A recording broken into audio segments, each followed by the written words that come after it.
First of all, I want to thank you guys for receiving us here today with my colleague, Rick Scott, our Lieutenant Governor. I'll just start out by saying I think our two biggest public challenges, and I see the media, I'm glad you're here today, there's two things that are the enemy: complacency and hysteria. Both of these are bad. And I think it's important to focus on some of the things that work. Number one, and that's why I'm glad the people who are here today are here, we should be providing the public, and I mean we, those in public office, regular, accurate information from experts. Meaning we call you here, we bring people forward, and then, but we turn it over to the experts, the people who went to school for many years to learn about medicine, about public health, about epidemiology, so they can provide you what this is all about, how you can protect yourself, what you should do if you have symptoms, where you should go, what you should be doing in your life. That, to me, is the most important thing in a situation such as this. The second advance that I think that we should do is we should prioritize resources for those that we know are most at risk of terrible outcomes. So, for example, whether it's retirement communities where there are a lot of people over a certain age which you know are highly vulnerable to the most severe impacts of this outbreak, and our healthcare workers. Because, by the way, if you're a doctor, a nurse, or frontline dealing with this, and you become infected and exposed, even if you're not symptomatic, you've got to be pulled out of the workforce. And we're not going to be able to handle this if we run out of doctors and nurses and healthcare professionals. So I hope our resources become focused on those two places. And in that vein, I would say that this ultimately, the federal government is here to help where it can in terms of foreign travel, in terms of providing funding. But this is a matter that's going to be handled on the front lines at the local level. It is in places such as this, through departments such as this county's health department and others, at the front line working through the state, where this effort's going to be best confronted. The other two places that I think we need to focus on is the development of an antiviral. And there are a couple of drugs right now that are being tried out and being used that were developed for other purposes that have shown some promise. Because if we can get the development of an antiviral over the next 30 to 60 days that effectively treat the symptoms, we can take many people who today are requiring intensive care and or, in the worst cases, respiratory assistance and actually diminish the impact. It's the equivalent of what Tamiflu does to the common flu. So we are much closer to the development of an antiviral than we are to the development of a vaccine, which is the fifth thing that we want to make sure is being worked on. So all these things have to happen: the public information, the prioritizing of resources through the local level, the development of an antiviral, and the development of a vaccine all need to happen. And last but not least is the availability of testing. And it's unfortunate that the initial tests that were made available were not as good as they needed to be, because testing is important. And I'll close with this. When we begin to test more people, as I hope this effort is ramping up, and every day more and more tests should become available nationally, including here for the state, as that happens, we're going to find more cases. So it's going to look like suddenly we have this massive outbreak. These are cases that are already out there. We just don't know about them. And why that's so important is every time you identify a case, you identify all the people they've been in contact with and potentially identify more cases and begin to take control of this. So as I said, I wish things would have been done differently a month ago in terms of the creation of a rapid test that could provide us these results. And we'll have to look into why that didn't work the way it should have. But we cannot let that, looking into that, stop us from fixing the problem we now face. And that's why the President just signed the bill that was passed last night. That will provide the state of Florida upwards of $27 million at least that will help with many of these efforts, in addition to $500,000 on top of that was already on the way. We were also able to replenish the emergency fund in the CDC that we actually helped to create after the Zika outbreak, so that it gives the federal government the ability to rapidly respond to outbreaks without having to go through Congress. And so we were able to replenish that fund as well. So all of this is progress, but there's work to be done here, and I close where I began. This is something that requires us to neither become hysterical nor become complacent. But it does require us to listen to people who know about it and do what we can to support them in their efforts. My colleague, who has a lot of experience both in dealing with statewide emergencies and in the healthcare field, wanted to give him an opportunity to say a few words as well, and then our Lieutenant Governor to talk about the state. But we want to hear from the frontline folks here, especially those who are involved in medical care.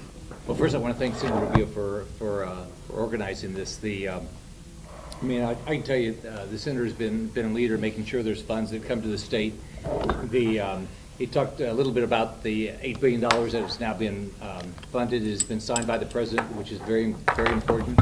And it will get to the state, and both of us will work very hard to make sure that it happens. I think both of us would love to have had the test quicker, but the positive is that now they're working with LabCorp and Quest and the other companies, and the belief, according to the FDA, is those tests will be out within 2 weeks. So we'll see a lot more tests that will come out where everybody will have better access. I want to thank the Lieutenant Governor because I know she's taken a lead here in the state of getting information out as fast as possible. And by the way, you're in a county that your health department does an unbelievably good job.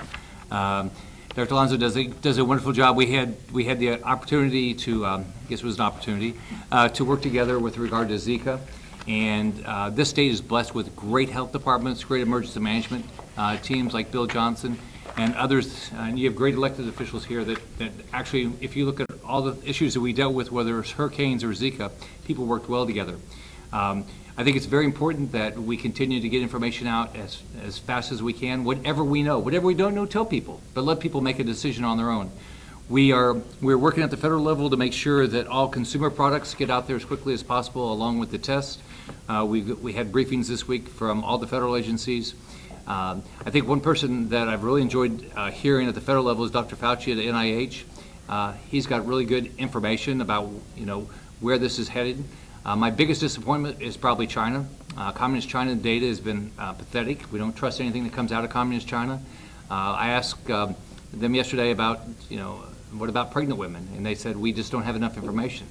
Now, with 80,000 plus cases in China, we ought to have good information, and we don't. So that's pretty disappointing. But again, I want to thank Senator Rubio for taking the lead on this and all of his hard work to make sure everybody in Florida is safe. Thank you. Hold on, don't say I'm not media friendly. All right. This one's complicated. Yeah, somebody help me with that one. It's tricky. We're almost done. All right.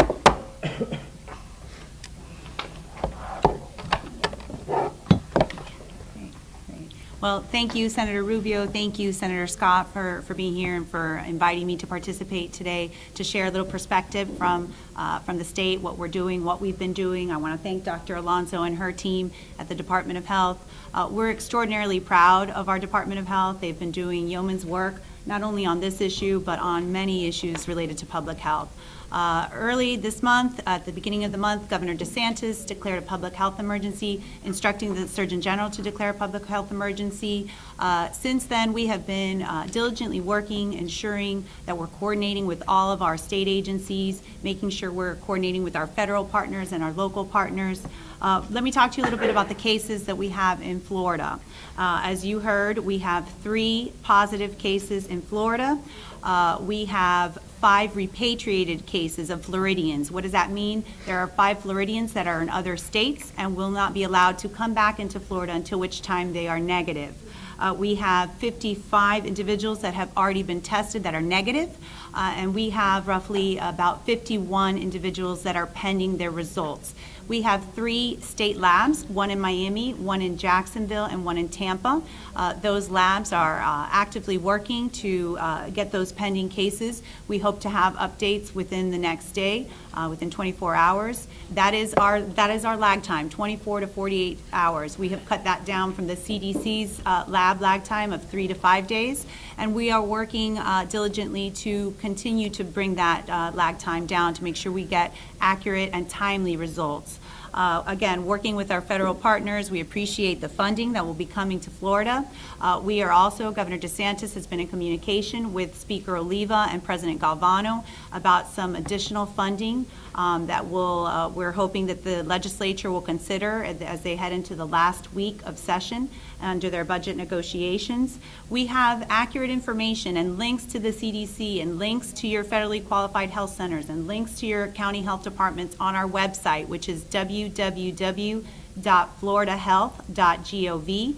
We, as of today, have our call center up and running 24 hours a day. That number is 1-866-779-6121.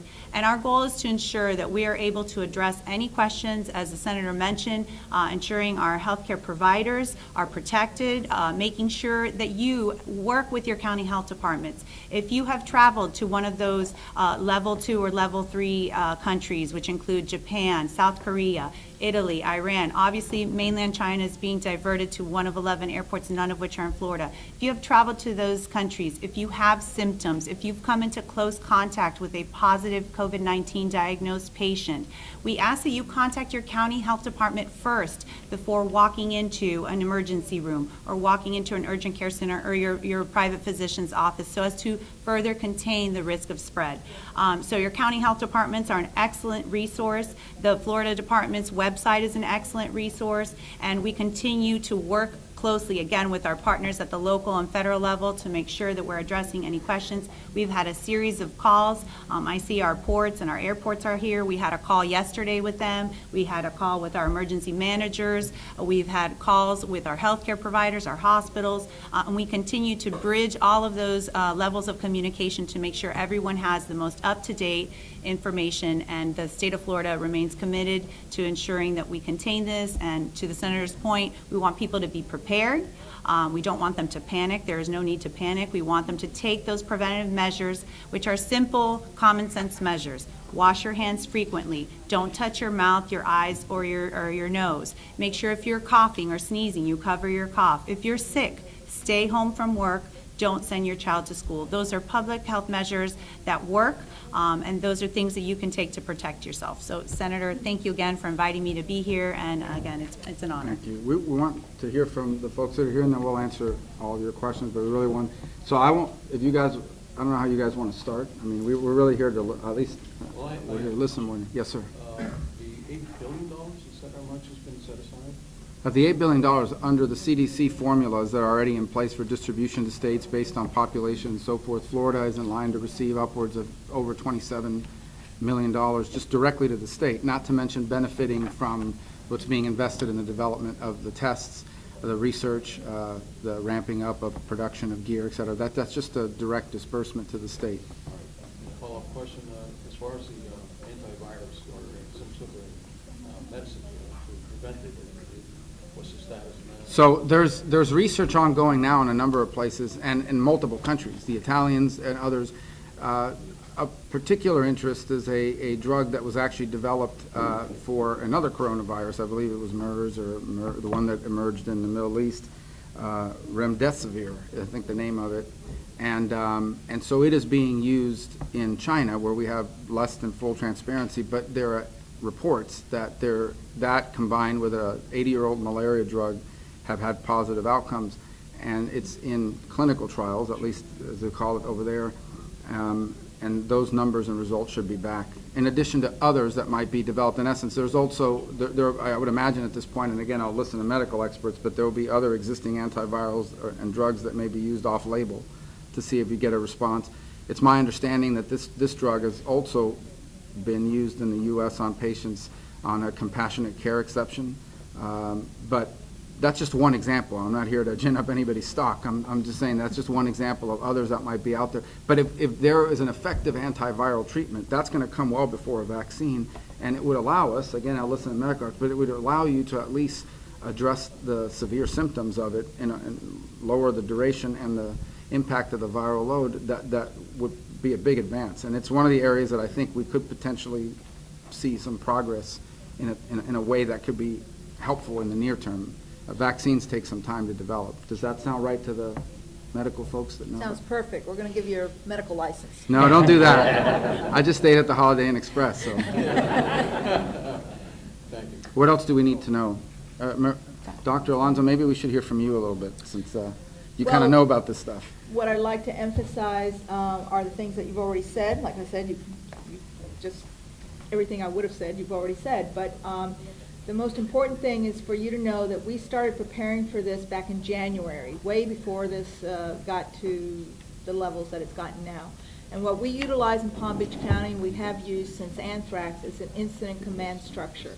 That means that we have all our different entities. This morning we were sitting at the Emergency Operations Center where we had all the different essential functions that help during any emergency. That includes everybody from fire rescue, the sheriff's department, all the different folks from the county.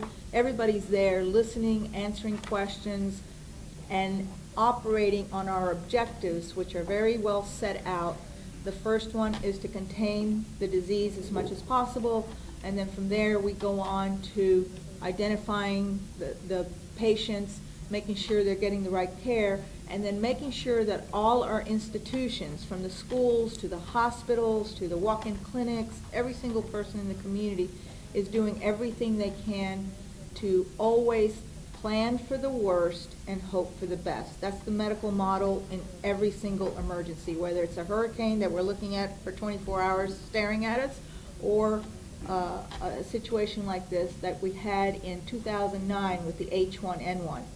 Now, when I ask people if they remember H1N1, they say, yeah, we remember something, but we don't remember what it was. It was a pandemic, very similar to what we're seeing here. So this virus is acting very similar to the way other viruses act. And yes, we expect that we will see the numbers to continue to rise. That is normal. That should not be alarming people. And we hope that the media will be very useful in spreading these messages and in helping the public stay calm.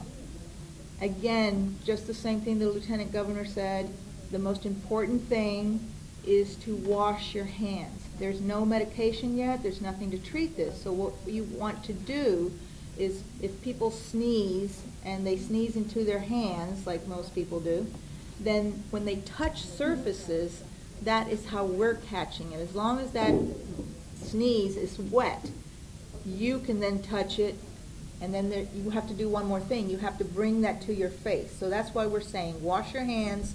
I shook hands with people, but courtesy of the health department, we're giving you little hand sanitizers so all these guys don't spread it. And after you touch these things, you use your sanitizer, or preferably, I like to wash my hands with soap and water. And then you're getting those germs off of your hands. So that's the most important thing. It's very basic public health. It's the stuff your grandmother taught you when you were little. Wash your hands all the time. And for me, it's very important that I'm grabbing my hands because I tend to talk a lot and touch my face and everything. So I'm being very cautious not to touch my face, because that's how you're going to get it into you. It's not going to jump off a surface and you catch it that way. You have to touch it and bring it to you, or somebody cough or sneeze into your face. So everyone is listening to this, and that's why we keep emphasizing. The other thing that I would emphasize is we're still in flu season, and anyone who has not had their flu vaccine, please go ahead and get it. It will not protect you against the coronavirus, but it will protect you from getting sick from something else, right, from the flu. A lot of the people that we have tested that thought they had the coronavirus, they had influenza, and they had not gotten their flu shot. So there's still time to get your flu shot so that you can protect yourself and those that you love from coming down with it. Bill, you want to talk anything about? Dr. Alonso, do you want to talk about who do you think's at highest risk and why? Well, the people that are at highest risk right now are the elderly and people who have immune suppression in terms of having some other diseases. For example, cardiac problems, diabetes, any kind of pulmonary problem at all, because what happens when you inhale this virus, it attacks your lungs. So if your lungs are damaged to begin with, you have a much bigger chance of developing pneumonia and then getting complicated. That's why these people have to go on a ventilator. But it's really tied to people that have an immune deficiency for whatever reason. Correct. Whatever reason almost, right? Absolutely. Yeah, that's what- And just to clarify, we're not saying the people most at risk of being infected, anyone can be infected. We're talking about people most at risk of having a much worse outcome. A worse So outcome. just, I don't want people to think I'm 19, I can't catch it. I did have one follow-up question. So two questions. You're 48 years old, Young. I don't know anymore. I don't know. It's kind of middle age, I suppose. But if you start feeling sick, okay, and I have a flu shot, so it's not the flu, and it feels worse than a normal cold, what should I do? Should I go to the emergency room? I've been told no. No. So if you're living here in this county, and I imagine it's true statewide, so maybe both of you can answer, I don't feel good, what am I supposed to do next? The first thing we would like to do is for you to call the epidemiology department. We have a 24 hours. My epidemiologists have been working 24 hours since the beginning of January. What's taking calls. that number? Doctor, you want to give the number, please, Al, Yes, so everybody can hear it here in the Yeah, microphone? so so There is everybody a can hear? 1-800 number. That is 561-671-4184. And then there's a statewide number? Yes. Statewide Yes, the number statewide number. that Yeah. Doctor. Thank you, I'll take The that. Lieutenant Governor, go ahead, give that out Yes, so again. the statewide number, as of today, will be operating 24/7. It is 1-866-779-6121. It's available 24/7. But I think to your point, we really want to hone in on the fact of, what have been your contacts, your travel, and they sort of walk you through that to see if you need to go to a provider to be tested. And then the second question I have, following up on Senator Scott's question, and that is, if we know that the most vulnerable population to a very negative outcome, for example, are the elderly and those with it, so what can we do, what are we doing, what help can we give you in surging up resources available to nursing homes, to retirement communities, to ALFs, to places where we know we have populations of people that fit that profile? So I'll chime in. I'm sure Dr. Alonso will have something to add. The state has already taken action. The Agency for Healthcare Administration has sent guidance to all nursing homes and ALFs and intermediate care facilities within the state, asking our nursing homes, our ALFs, et cetera, to please look at their visitation policies.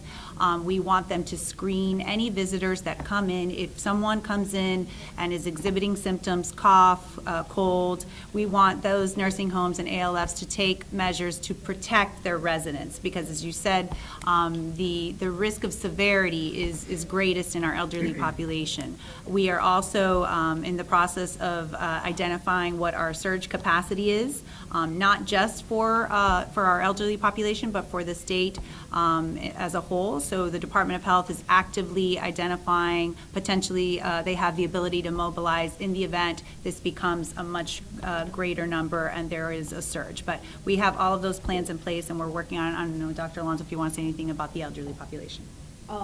We have also locally been sending out information to all the physicians, all the providers, a whole list of people that are involved in taking care of these folks so that they know exactly what to do and how to do it.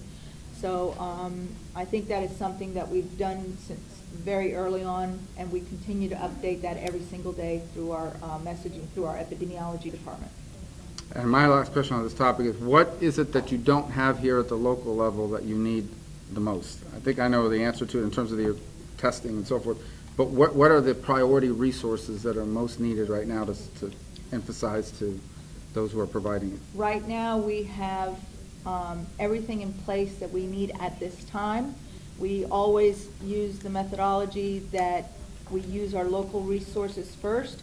If we run out of local resources, then we know to go up to the state level, request supplies from the state, and then to the federal. So it's a chain that is utilized, and we have been preparing for this, so we are quite well prepared, and there's a few other technicalities that we have to work out with different agencies and so forth, but all those people are at the table, and we will be working that through the Emergency Operations Center. And Senator, statewide, as Dr. Alonso mentioned, we have been ensuring that all of our counties have what they need. Since early January, we've been monitoring this, and over the course of the past month, we've been stockpiling, ensuring we have adequate personal protective equipment, including masks and other things. So we, at this time, don't have any unmet needs with either testing capacity, surge capacity, or anything like that. But of course, if something were to transpire, we'll continue to work with So with I our just want to partners. clarify that point. So can we test everybody right now that we want tested? That's a nuanced question. So based on the CDC guidelines, there are 3 categories of individuals that should be tested. Obviously, anyone that has traveled from mainland China, anyone that has come into close contact with a COVID-19 patient, or if you've traveled to those high-impact areas, those level 3 that are based on CDC travel warnings. And in addition, the 3rd category is individuals that are hospitalized, that there has been a negative influenza or other diagnosis. So the CDC has updated it and said based on a doctor's recommendation that that individual should be tested. Right now, we don't have any concerns about testing from a capacity standpoint. But if people begin to, again, if the surge begins to happen, we want to prioritize those that are sick and exhibiting symptoms, not just somebody that has the sniffles, goes to their doctor and convinces their doctor to get them tested.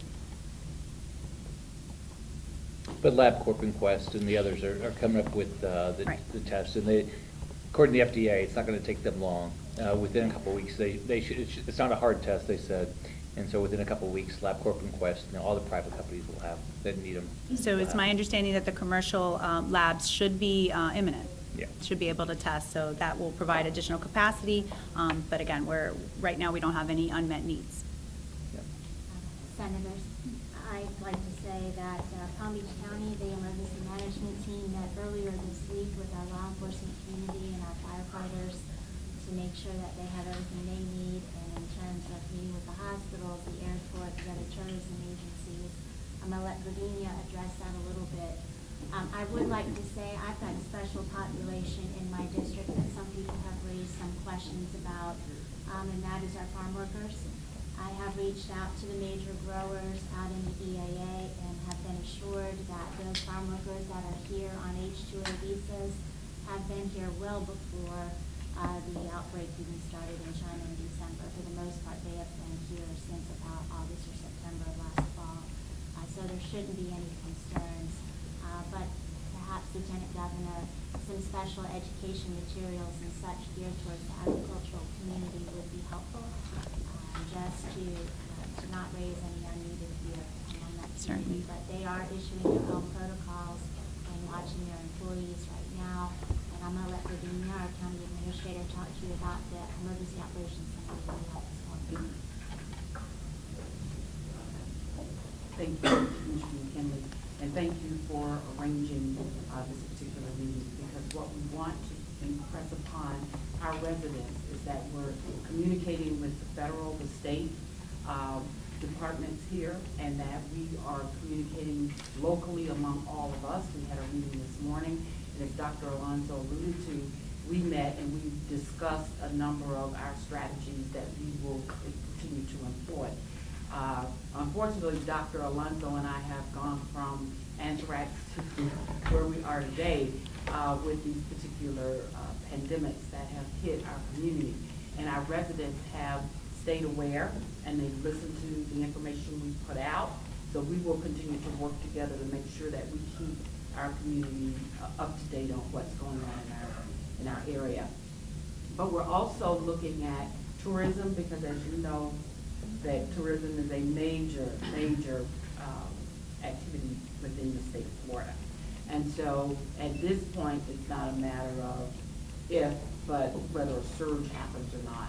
And we want to make sure that everybody is taking the precautions that you have outlined, and that is the washing of the hands, all the stuff that Grandma taught you how to do, and what you should be doing and employing, being respectful of other people's spaces, covering when you're coughing, and hopefully utilizing napkins or tissues that you can dispose of properly. So we're pushing that particular effort. Our airports have taken extra measures in putting out hand sanitizer stations and also information on how to properly wash your hands. We're going to deploy that in our other buildings that are heavily trafficked by the public in Palm Beach County as well. So we're working together, we're communicating, we're working with the state very well. The only thing that I would want to say is that we need to make sure that our lines of communication are open, so when the surge happens, we're able to deploy the extra services that we need in any given area in the state. because hopefully one area won't be hit as hard as another area, and we can move our doctors and our tents that we may need to quarantine or put people in so that they're not moving in and out and continuing to spread the disease. So thank you for your leadership. I have one question. Have we provided any have you provided any additional guidance and/or equipment or protocols to first responders, say fire, police, who may, I imagine at some point, if we do have someone who comes down with this and they enter sort of a crisis period, say a call to a nursing home, God forbid, or a private home, what are we doing differently? I know they're already taking precautions as it is, but is there something we need to do differently at the first responder level? We've had a very detailed discussion on this issue. I'm going to actually turn it over to Dr. Alonso because we're following her lead on this particular issue.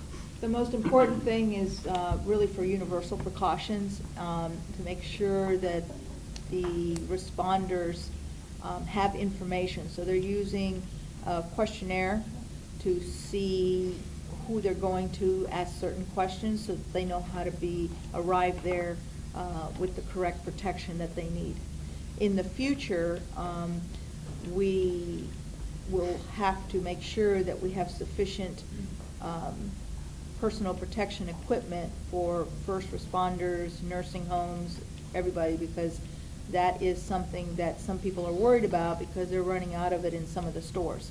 So we want to keep that supply coming in nationwide.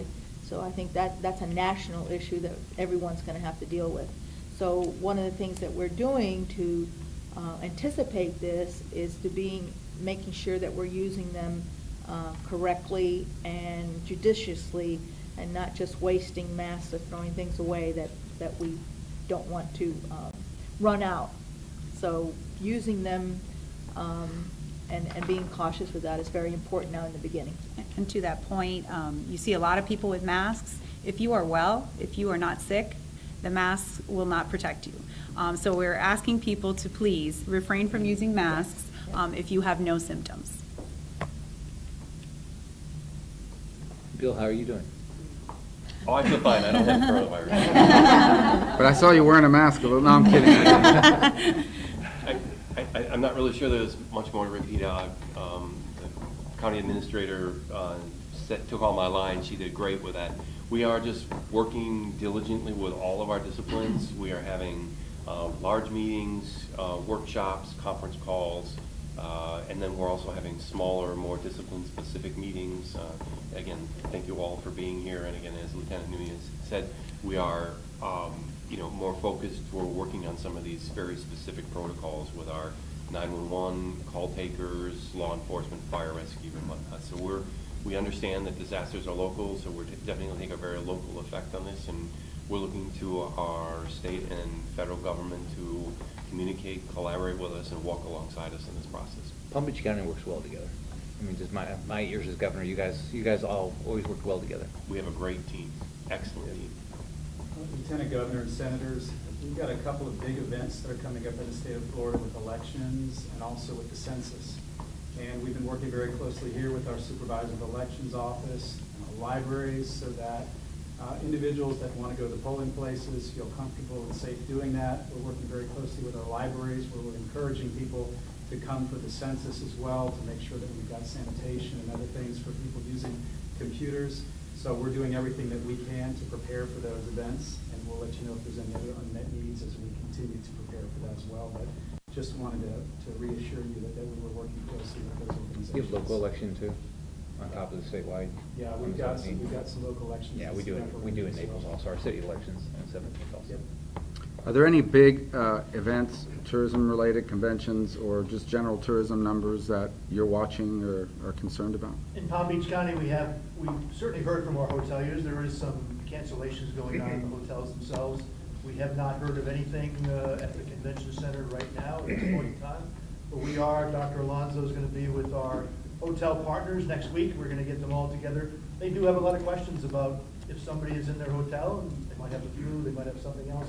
What is the process? So Dr. Alonso, thank you for coming together with our partners, our attractions. We're going to bring them and have a discussion on those, and then continue to work with Visit Florida to make sure that we have the action plans and communications open to just tell everybody we're still open for business, come down, wash your hands. And, but we are open for business, and there's still meetings taking place, and this is prime tourism season here, as we all know, so we're working it all together. At the port, we are closely monitoring our volumes.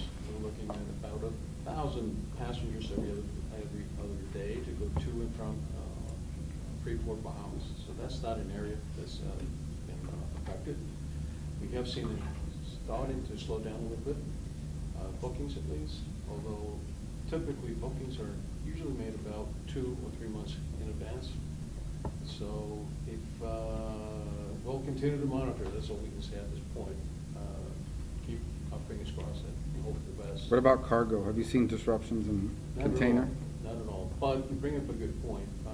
Let's just say this progresses, then you'll have less and less stevedores. We're going to have the same amount of cargo coming in. So it's a pipeline that all of a sudden is going to be getting snagged. So where do we put all that cargo? That becomes a worrisome proposition for me and for most of my tenants. We haven't seen it yet. On the contrary, if anything else, we've seen an increase in cargo. But that's seasonality. Well, I would also point to two things to keep an eye on in cargo. Number one is there's going to be severe global supply chain disruptions, Yes. which once you burn through inventory is going to begin to apply to exports. And the other is availability of actual containers. So as the containers are not moving out of China or have been slowed down, that lag time, the actual physical containers we're starting to see shortages in ports around the world that could eventually impact.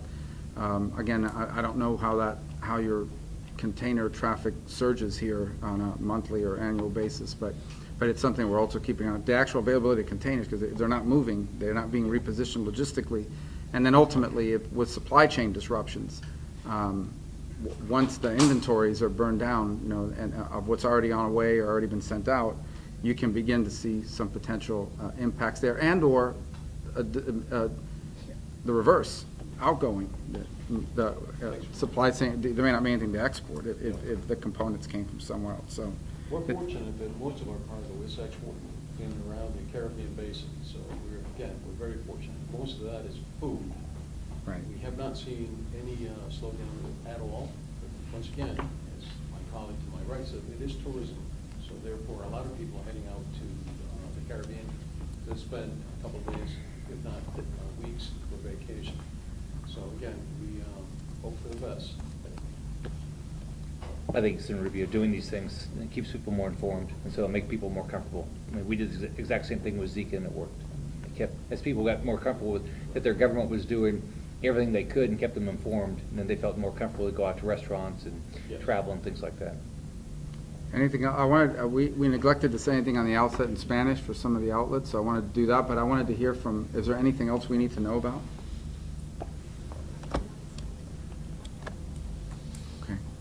Bueno, brevemente, me alegro estar reunido aquí hoy con expertos, personas que están lidiando con esto a nivel local y a nivel estatal, con mi colega Rick Scott y también con la vicegobernadora Janet Núñez, la doctora Alonso, que es experto de salud pública, y todos los oficiales aquí del gobierno local. Los dos enemigos más grandes que enfrentamos, el pánico y también no tomar en serio esta situación. Es una situación seria. Y lo mejor que podemos hacer es primero proveerle al público constantemente información de expertos médicos, no de políticos, no de personas que les gusta hablar en la televisión, expertos que saben de qué se trata esto y cómo podemos prevenirlo y qué hacer si uno se siente que tiene un problema. Segundo es que existan las pruebas necesarias para que los médicos de los hospitales y los diferentes sitios puedan rápidamente comprobar si o no hay un caso, para poder no solamente aliviar a ese individuo, sino también poder determinar si otras personas que los rodean a ellos han sido impactados por esto. Tercero es darle prioridad de los recursos a las personas que son más afectadas en términos de las consecuencias de una infección, que son las personas mayores, que sabemos que el gran porcentaje de las muertes han sido dentro de personas de mayores de 70 años, así que darle prioridad a los centros donde viven personas de la tercera edad, y también a la profesión médica, porque si tenemos médicos y enfermeras que han sido afectados por esto, pues entonces no pueden trabajar.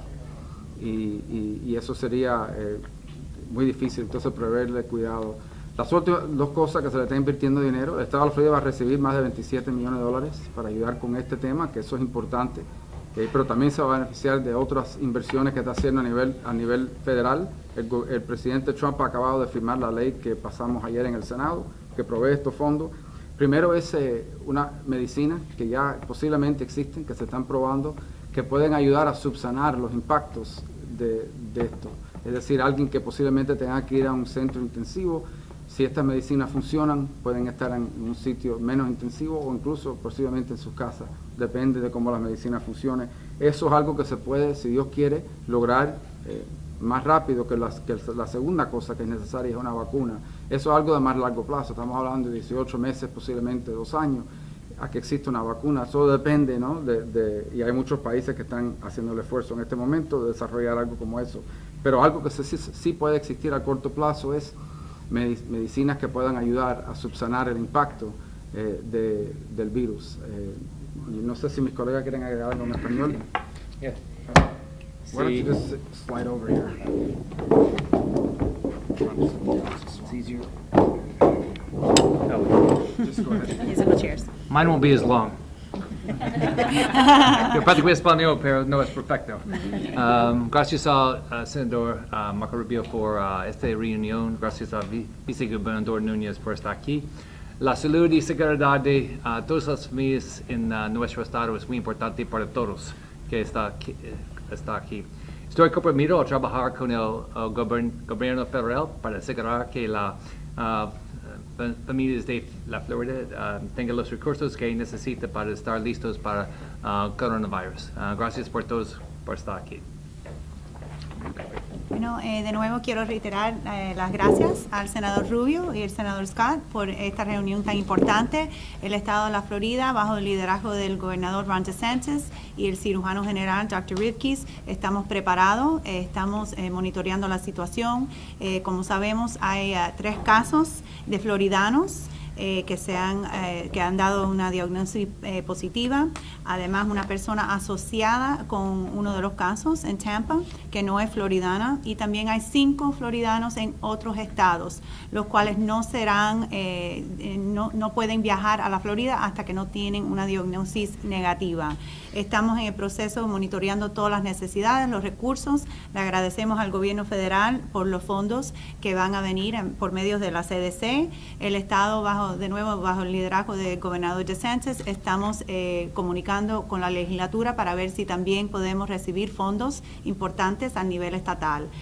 Toda la información actualizada se puede buscar bajo nuestra página web www.floridahealth.gov, y tenemos un número de 1800 en donde pueden llamar a hacer cualquier pregunta con respecto a una diagnosis o un laboratorio, que tenemos 3 estatales, y ese número es 1-866-779-6121, y de nuevo le agradecemos al senador Rubio por esta reunión, y estamos dispuestos y preparados para lidiar con COVID-19.